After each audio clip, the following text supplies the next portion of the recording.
Simple maths ಚಾನೆಲ್ಗೆ ಸ್ವಾಗತ. ಗಣಿತ ವಿಷಯವನ್ನು ಸರಳವಾಗಿ ಹೇಳುವ ಒಂದು ಪ್ರಯತ್ನ. ಚಾನಲನ್ನು ಸಬ್ಸ್ಕ್ರೈಬ್ ಮಾಡಿ, ಶೇರ್ ಮಾಡಿ, ವಿಡಿಯೋ ಇಷ್ಟವಾದರೆ ಲೈಕ್ ಮಾಡಿ. ಇವತ್ತು ನಾವು 2ನೇ ತರಗತಿಯ ಭಿನ್ನರಾಶಿಗಳು ಮತ್ತು ದಶಮಾಂಶಗಳು ಪಾಠದ ಅಭ್ಯಾಸ 2.1 ಇದರ ಲೆಕ್ಕಗಳನ್ನು ಬಿಡಿಸೋಣ. ಈಗ ಮೊದಲನೆಯದು ಅಭ್ಯಾಸ 2.1ರಲ್ಲಿ ಎ ಇಂದ ಡಿ ವರೆಗೆ ನೀಡಿರುವ ಚಿತ್ರಗಳಲ್ಲಿ ಯಾವುವು ಮುಂದಿನವುಗಳನ್ನು ಸೂಚಿಸುತ್ತವೆ. 2 ಇಂಟು 5ನೇ 1 ಇದನ್ನು ಡಿ ಸೂಚಿಸುತ್ತದೆ. 2 ಇಂಟು 2ನೇ 1 ಇದನ್ನು ಸೂಚಿಸುವಂತಹ ಚಿತ್ರ ಬಿ. 3 ಇಂಟು 3ನೇ 2 ಇದನ್ನು ಸೂಚಿಸುವಂಥ ಚಿತ್ರ ಎ ಮತ್ತು 3 ಇಂಟು 4ನೇ 1 ಇದನ್ನು ಸೂಚಿಸುವಂಥ ಚಿತ್ರ ಸಿ. ಎರಡನೇ ಲೆಕ್ಕ, ಎ ಇಂದ ಸಿ ವರೆಗೆ ಕೆಲವು ಚಿತ್ರಗಳನ್ನು ಮುಂದೆ ನೀಡಲಾಗಿದೆ. ಅವುಗಳಲ್ಲಿ ಯಾವುದು ಇವುಗಳನ್ನು ಸೂಚಿಸುತ್ತದೆ. 3 ಗುಣಿಸು 5ನೇ 1 ಈಸ್ ಈಕ್ವಲ್ ಟು 5ನೇ 3 ಇದನ್ನು ಸೂಚಿಸುವಂಥ ಚಿತ್ರ ಸಿ. 2 ಗುಣಿಸು 3ನೇ 1 ಈಸ್ ಈಕ್ವಲ್ ಟು 3ನೇ 2 ಇದನ್ನು ಸೂಚಿಸುವಂಥ ಚಿತ್ರ ಎ. ಇದು ಈಕ್ವಲ್ ಅಲ್ಲ. 3 ಗುಣಿಸು 4ನೇ 3 ಈಸ್ ಈಕ್ವಲ್ ಟು 2 4ನೇ 1 ಇದನ್ನು ಸೂಚಿಸುವಂಥ ಚಿತ್ರ ಬಿ. ನೆಕ್ಸ್ಟು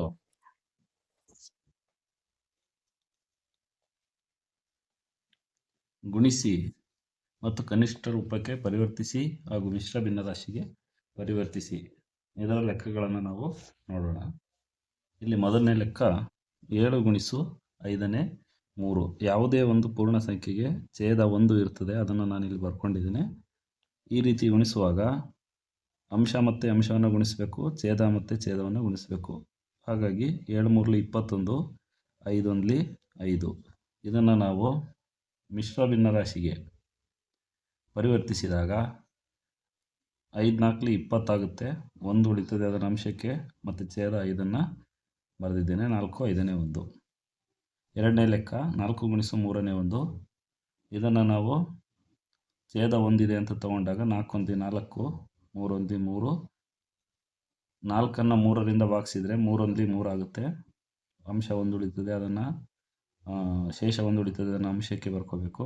ಛೇದ 3ಅನ್ನು ಇಲ್ಲಿಗೆ ಬರ್ಕೋಬೇಕು. 1 3ನೇ 1.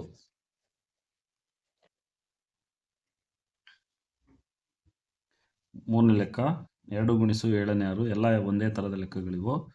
ಇಲ್ಲಿ ಛೇದದಲ್ಲಿ 1ಅನ್ನು ನಾವು ಹಾಕೋಬೇಕು, ಅಂಶವನ್ನು ಗುಣಿಸಿದರೆ ಮತ್ತು ಛೇದವನ್ನು ಗುಣಿಸ್ಬೇಕು. 6 ಇಡ್ಲಿ 12, 7 7. 12ಅನ್ನು ನಾವು ಮಿಶ್ರ ಭಿನ್ನರಾಶಿಗೆ ಪರಿವರ್ತಿಸಬೇಕು ಅಂದರೆ 7ರಿಂದ ಭಾಗಿಸ್ಬೇಕು. 7 7, 5 ಶೇಷ ಉಳಿತದೆ, 5ಅನ್ನು ಅಂಶಕ್ಕೆ ಬರೀಬೇಕು. ಛೇದದಲ್ಲಿ 7ಅನ್ನು ಇಟ್ಕೋಬೇಕಾಗತ್ತೆ. 1 7ನೇ 5. ನೆಕ್ಸ್ಟು 5 ಗುಣಿಸು 9ನೇ 2 ಇಲ್ಲಿಯೂ ಕೂಡ ಛೇದ 1ಅನ್ನು ಹಾಕ್ಕೊಂಡು ಅಂಶ ಮತ್ತು ಅಂಶಗಳನ್ನು ಗುಣಿಸಿದರೆ 5 2 10 ಆಗುತ್ತೆ. ಛೇದವನ್ನು ಗುಣಿಸಿದರೆ 9 1 9. ಇದನ್ನು ಮಿಶ್ರ ಭಿನ್ನರಾಶಿಗೆ ಬರೆದ್ರೆ 1 ಅಂದರೆ 9 1 9. 10ರಲ್ಲಿ 9 ಕಳೆದ್ರೆ 1 ಉಳಿತು, ಅದನ್ನು ಅಂಶಕ್ಕೆ ಬರೆದು ಛೇದ 9ನೇ ಬರೆಯೋದು. 3ನೇ 2 ಗುಣಿಸು 4 ಈ 4ಕ್ಕೆ ಛೇದ ಇಲ್ಲ ಅಂದರೆ 1 ಛೇದವನ್ನು ಹಾಕೋಬೇಕು. 4 2 8, 3 1 3. 8ಅನ್ನು 3ರಿಂದ ಭಾಗಿಸಿದರೆ 3 2 6. ಶೇಷ 2 ಉಳಿತದೆ, ಅದನ್ನು ಅಂಶಕ್ಕೆ ಹಾಕಬೇಕು. ಛೇದ ಇಲ್ಲಿರುವಂಥ 3ನೇ ಹಾಕಬೇಕು. 2 3ನೇ 2. ಎರಡನೇ 5 ಗುಣಿಸು 6 ಇದನ್ನು ಈ ರೀತಿ ಡೈರೆಕ್ಟಾಗಿ 2 1 2, 2 3 6, 5 3 15 ಈ ರೀತಿಯೂ ಮಾಡ್ಬೋದು. ಅಥವಾ ಇಲ್ಲಿ ಅಂಶವನ್ನು ಗುಣಿಸಿ 5 6 30, 2 1 2 ಅಂತ ಮಾಡಿಕೊಂಡು 2ರಿಂದ 30ಅನ್ನು ಭಾಗಿಸಿದ್ರು ಕೂಡ 15 ಉತ್ತರ ಬರ್ತದೆ. ನೆಕ್ಸ್ಟು 7ನೇದು 11 ಗುಣಿಸು 7ನೇ 4 ಇಲ್ಲಿ ಛೇದ ಇಲ್ಲ, ಹಾಗಾಗಿ 1 ಛೇದ ಹಾಕೋಬೇಕು. 11 4 44, 7 1 7. ಈ 44ಅನ್ನು 7ರಿಂದ ಭಾಗಿಸಿದರೆ 7 6 42, 2 ಉಳಿತದೆ, ಅದನ್ನು ಇಲ್ಲಿ ಶೇಷವನ್ನು ಇಲ್ಲಿ ಅಂಶಕ್ಕೆ ಹಾಕಿದ್ದೀನಿ. ಛೇದ 7 ಇಲ್ಲೇ ಇದೆ, ಇದನ್ನೇ ಬರೆಯೋದು. 6 7ನೇ 2. ನೆಕ್ಸ್ಟು 8ನೇ ಲೆಕ್ಕ 20 ಗುಣಿಸು 5ನೇ 4 ಇಲ್ಲಿ 6ನೇ ಲೆಕ್ಕ ಮಾಡಿದ ರೀತಿಯೇ ಇಲ್ಲಿಯೂ ಕೂಡ ಡೈರೆಕ್ಟಾಗಿ ಇದನ್ನು ಭಾಗಿಸ್ಬೋದು. 5 1 5, 5 4 20, 4 4 16 ಅಥವಾ 24 80, 5 1 5 ಮಾಡಿ ಮತ್ತೆ 80ಅನ್ನು 5ರಿಂದ ನಾವು ಭಾಗಾಕಾರ ಮಾಡಿದರೂ ಕೂಡ 16 ಉತ್ತರ ಬರ್ತದೆ.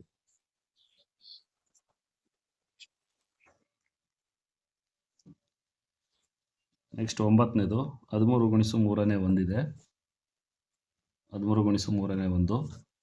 ಇಲ್ಲಿಯೂ ಅಷ್ಟೇ ಛೇದ ಇಲ್ಲ 13ಕ್ಕೆ, ಸೊ ಅದನ್ನು ಒಂದು ಛೇದ ಹಾಕ್ಕೊಳ್ಬೇಕು. 13 ಒಂದ್ಲಿ 13, 3 ಒಂದ್ಲಿ 3. 13ನ್ನು ನಾವು 3ನೇ 13ನ್ನು ನಾವು ಮಿಶ್ರ ಭಿನ್ನರಾಶಿಗೆ ಪರಿವರ್ತಿಸಿದರೆ 3 4 12. 13ರಲ್ಲಿ 12 ಕಳೆದ್ರೆ 1 ಶೇಷವನ್ನು ಇಲ್ಲಿ ಬರ್ಕೊಳ್ತೀವಿ. ಛೇದ ಇಲ್ಲಿರೋದನ್ನೇ ಬರಿತೀವಿ, ಇಲ್ಲಿ 4ನ್ನು ಇಲ್ಲಿ ಬರೆದಿದ್ದೀವಿ.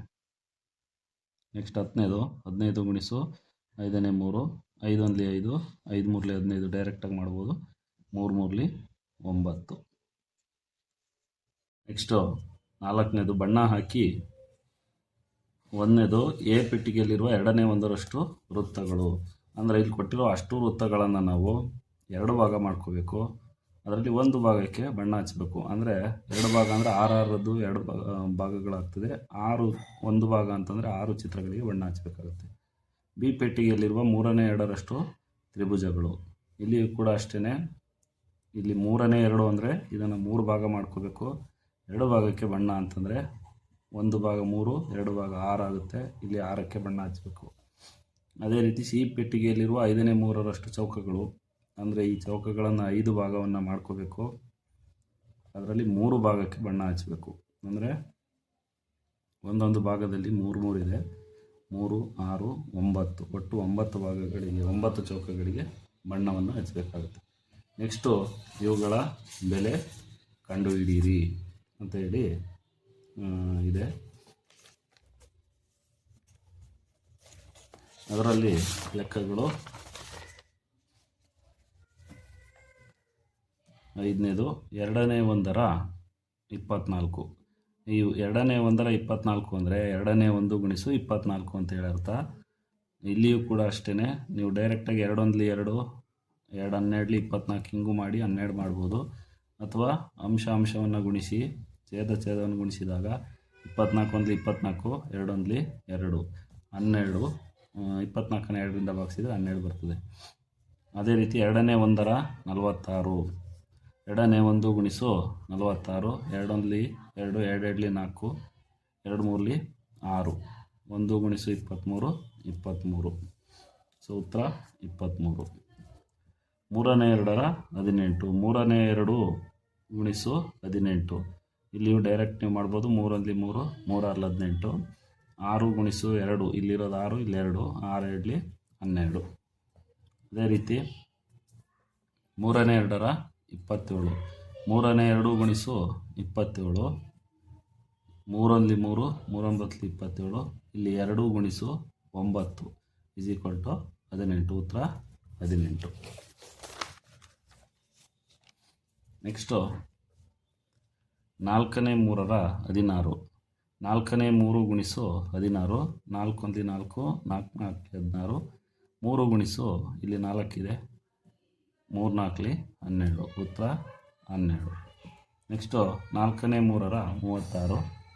ಇಲ್ಲಿಯೂ ಅಷ್ಟೇ 4 ಒಂದ್ಲಿ 4, 4 9ಲಿ 36. ಇಲ್ಲಿ 3 ಇದೆ, ಇಲ್ಲಿ 9 ಇದೆ. ಸೊ 3 ಗುಣಿಸು 9, 3 9ಲಿ 27. ಉತ್ತರ 27.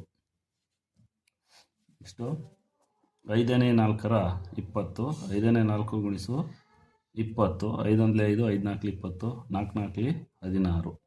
ಉತ್ತರ 16. 35. 5ನೇ 4ರ 35. 5 5 ಒಂದ್ಲಿ 5, 5 2ಲಿ 35. 4 ಮತ್ತು 7 ಉಳಿತು, ಅಂದರೆ 4 ಗುಣಿಸು 7, 7 4ಲಿ 28. ಲೆಕ್ಕ ಗುಣಿಸಿ ಮತ್ತು ಮಿಶ್ರ ಭಿನ್ನರಾಶಿಯಾಗಿ ವ್ಯಕ್ತಪಡಿಸಿ. ಇದರಲ್ಲಿ ಎ 3 ಗುಣಿಸು 5, 5ನೇ 1. ಇಲ್ಲಿ ಅವರೇ ಮಿಶ್ರ ಭಿನ್ನರಾಶಿ ಕೊಟ್ಟಿದ್ದಾರೆ ಒಂದನ್ನು. ಅದನ್ನು ನಾವು ಮೊದಲು ವಿಷಮ ಭಿನ್ನರಾಶಿಯಾಗಿ ಬದಲಾವಣೆ ಮಾಡ್ಕೋಬೇಕು.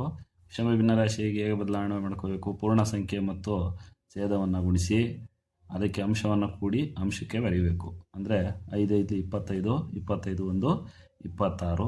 ಛೇದ ಇಲ್ಲಿ ಎಷ್ಟಿರ್ತದೋ ಅಷ್ಟೇ ಛೇದವನ್ನು ಬರೀಬೇಕು. ಸೊ ಇಲ್ಲಿ 5 ಛೇದ, ಇಲ್ಲಿ 3 ಯಥಾವತ್ತು ಇಲ್ಲಿರೋದನ್ನೇ ಬರ್ಕೊಂಡಿದ್ವಿ. 3 ಗುಣಿಸು 5ನೇ 26 ಆಯಿತು. ಇಲ್ಲಿ ಛೇದ ಇಲ್ಲ, ಸೊ ಹಾಗಾಗಿ ಇಲ್ಲಿ ಒಂದು ಛೇದವನ್ನು ನೀವು ಹಾಕ್ಕೋಬೋದು. 26 ಮೂರಲಿ 78, 5 ಒಂದ್ಲಿ 5 ಅಂದರೆ ಅಂಶವನ್ನು ಛೇದವನ್ನು ಗುಣಿಸೋದು. ಈ 78ಅನ್ನು ನಾವು 5ರಿಂದ ಭಾಗಿಸಿದರೆ 15 ಭಾಗಲಬ್ಧ ಬರ್ತದೆ, ಅದು ಪೂರ್ಣ ಸಂಖ್ಯೆ ಆಗ್ತದೆ. 3 ಶೇಷ ಉಳಿತದೆ, ಅದನ್ನು ಅಂಶಕ್ಕೆ ಬರಿತೀವಿ.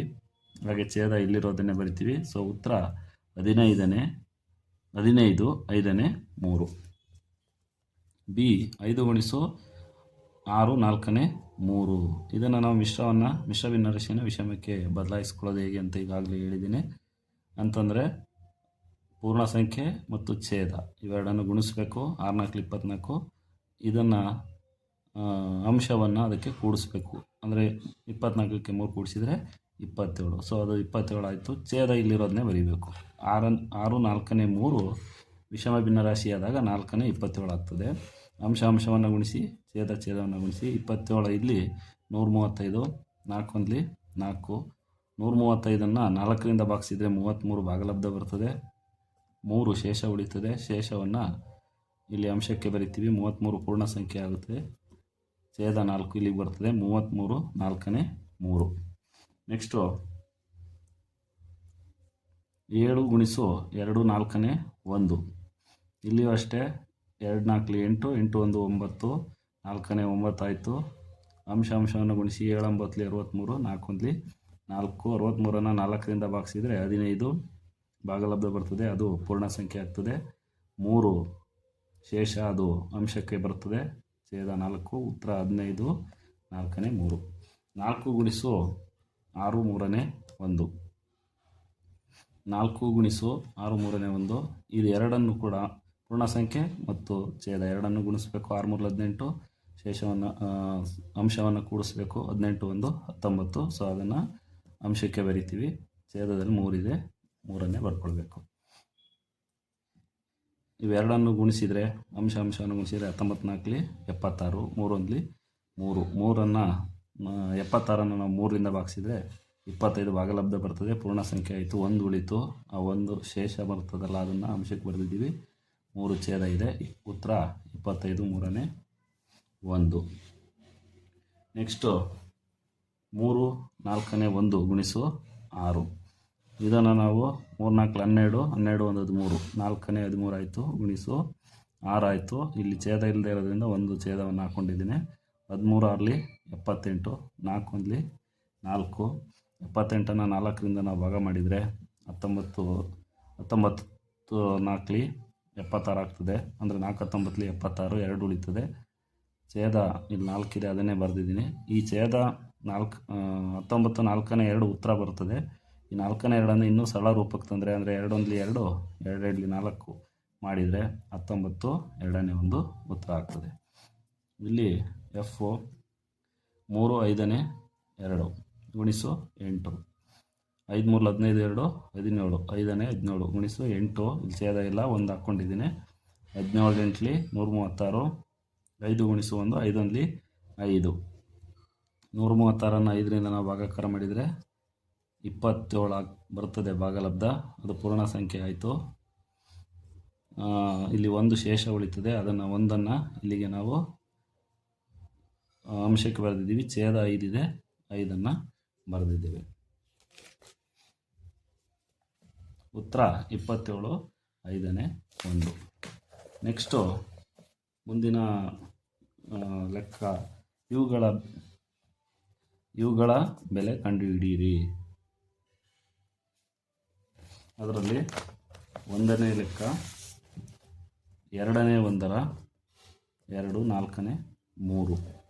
ಇದು ಸೇಮ್ ಈ ಹಿಂದೆ ಮಾಡಿದಂತೆ ಇರುವಂಥದ್ದು. 2ನೇ 1 ಗುಣಿಸು 2 4ನೇ 3. 2ನೇ 1ರ 2 4ನೇ 3 ಅಂದರೆ 2ನೇ 1 ಗುಣಿಸು 2 4ನೇ 3 ಅಂತ ಆಗ್ತದೆ. ಇದನ್ನು ನಾವು 2 4ನೇ 3 ಮಿಶ್ರ ಭಿನ್ನರಾಶಿ, ಅದನ್ನು ವಿಷಮಕ್ಕೆ ಪರಿವರ್ತಿಸಿಕೊಳ್ಬೇಕು.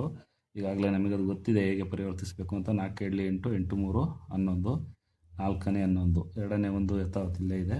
11 ಒಂದ್ಲಿ 11 ಅಂಶವನ್ನು ಗುಣಿಸಿ 4 7 8. 11ಅನ್ನು 8ರಿಂದ ನಾವು ಭಾಗಾಕಾರ ಮಾಡಿದರೆ 1 ಪೂರ್ಣ ಸಂಖ್ಯೆ ಬರ್ತದೆ. ಶೇಷ 3 ಉಳಿತದೆ, ಅದು ಅಂಶಕ್ಕೆ ಬರ್ತದೆ. ಛೇದ ಇಲ್ಲಿ 8 ಇದೆ, 8ನೇ ಬರ್ತೀವಿ. ಉತ್ತರ 1 8ನೇ 3. ಮತ್ತು 2ನೇ 1ರ 4 9ನೇ 2. ಎರಡನೇ 1 ಗುಣಿಸು 4 9ನೇ 2 ಇಸ್ ಈಕ್ವಲ್ ಟು ಎರಡನೇ 1 ಗುಣಿಸು 9 4 36 36 2 38 9ನೇ 37. ಇವೆರಡನ್ನು ಗುಣಿಸಿದರೆ 38 1 38 92 18.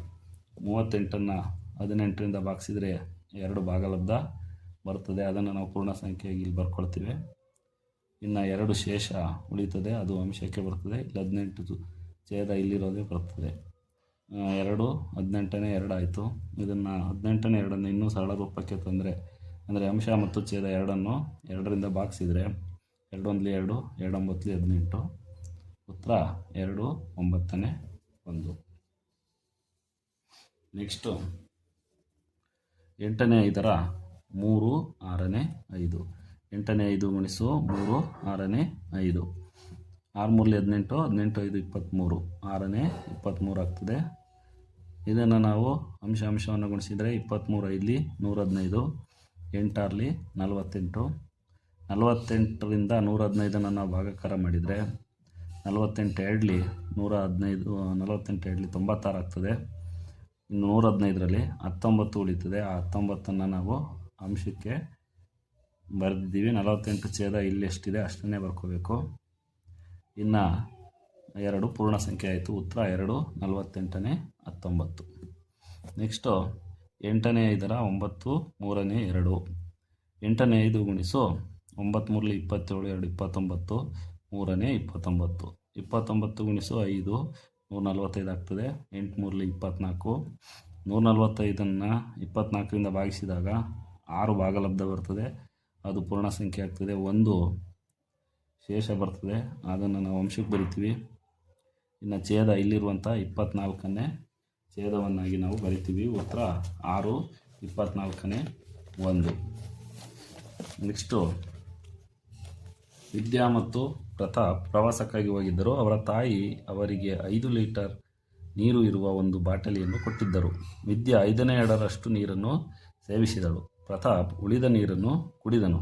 ವಿದ್ಯಾ ಎಷ್ಟು ನೀರನ್ನು ಕುಡಿದಳು? ಒಂದನೇ ಪ್ರಶ್ನೆ. ಎರಡನೇದು, ಒಟ್ಟು ನೀರಿನ ಪ್ರಮಾಣದಲ್ಲಿ ಪ್ರತಾಪ್ ಕುಡಿದ ನೀರಿನ ಭಿನ್ನರಾಶಿ ಏನು ಅಂತ ಹೇಳಿ. ಇದಕ್ಕೆ ಉತ್ತರ, ನೀರಿನ ಪ್ರಮಾಣ ಇರುವಂಥದ್ದು 5 ಲೀಟರ್. ವಿದ್ಯಾ ಕುಡಿದಿದ್ದು 5ನೇ 2. ಇದನ್ನು ಇವನ್ನ ಮಾಡೋದಾದರೆ 5ರ 5ನೇ 2, ಅಂದರೆ 5ರಲ್ಲಿ 5ನೇ 2ನ್ನು ಕುಡಿದಿದ್ದಾಳೆ ಅಂತೇಳಿ. 5 ಗುಣಿಸು 5ನೇ 2. 5ರ ಅಂತಂದರೆ 5 ಗುಣಿಸು ಅಂತ ಬರ್ತದೆ. 5 ಗುಣಿಸು 5ನೇ 2. ಇಲ್ಲಿ ನಾವು 5 1 5 5 1 5 ಮಾಡಿದಾಗ 5 ಹೋಗ್ತದೆ, ಉಳಿಯೋದು 2 ಮಾತ್ರ. 2 ಲೀಟರನ್ನು ಕುಡಿದಿದ್ದಾಳೆ ವಿದ್ಯಾ. ವಿದ್ಯಾ ಕುಡಿದ ನೀರಿನ ಪ್ರಮಾಣ 2 ಲೀಟರ್. ಮತ್ತು ಈ ಇಡೀ ನೀರನ್ನು ನಾವು 5ನೇ 5 ಅಂತ ಹೇಳಿ ಮಾಡಿಕೊಂಡಾಗ, ಯಾಕಂದರೆ ಇಲ್ಲಿ ಅವರು ಭಿನ್ನರಾಶಿಯಲ್ಲೇ ಕೊಟ್ಟಿದ್ದಾರೆ 5ನೇ 2 ಅಂತೇಳಿ, ಆಗ ಇರೋ ನೀರನ್ನೆಲ್ಲ ನಾವು 5ನೇ 5 ಅಂತೇಳಿ ಬರ್ಕೋಬೇಕಾಗ್ತದೆ. ಆ 5ನೇ 5 ನೀರಿನಿಂದ ಮೈನಸ್ ವಿದ್ಯಾ ಕುಡಿದಿದ್ದು 5ನೇ 2, ಅದನ್ನು ಕಳೆದ್ರೆ ಉಳಿಯುವಂಥದ್ದು 5ನೇ 3. ಇದು ಪ್ರತಾಪ್ ಕುಡಿದ ನೀರಿನ ಪ್ರಮಾಣ. ಪ್ರತಾಪ್ ಕುಡಿದ ನೀರಿನ ಪ್ರಮಾಣ 5ನೇ 3 ಲೀಟರ್. ಓಕೆ, ಇಲ್ಲಿವರೆಗೆ ನಾವು 7ನೇ ತರಗತಿ ಭಿನ್ನರಾಶಿಗಳು ಮತ್ತು ದಶಮಾಂಶಗಳು ಪಾಠದಿಂದ ಅಭ್ಯಾಸ 2.1ರ ಲೆಕ್ಕಗಳನ್ನು ಬಿಡಿಸಿದ್ದೇವೆ. ಇಷ್ಟ ಆದರೆ ಲೈಕ್ ಮಾಡಿ ಮತ್ತು ಕಮೆಂಟ್ ಮಾಡಿ ಅಂತ ಕೇಳ್ಕೊಳ್ತೇನೆ. ಧನ್ಯವಾದಗಳು. 5 23, 6ನೇ 23 ಆಗ್ತದೆ. ಇದನ್ನು ನಾವು ಅಂಶವನ್ನು ಗುಣಿಸಿದರೆ 23 5 115, 8 6 48. 48ರಿಂದ 115ನ್ನು ನಾವು ಭಾಗಾಕಾರ ಮಾಡಿದರೆ 48 2 115, 48 2 96 ಆಗ್ತದೆ.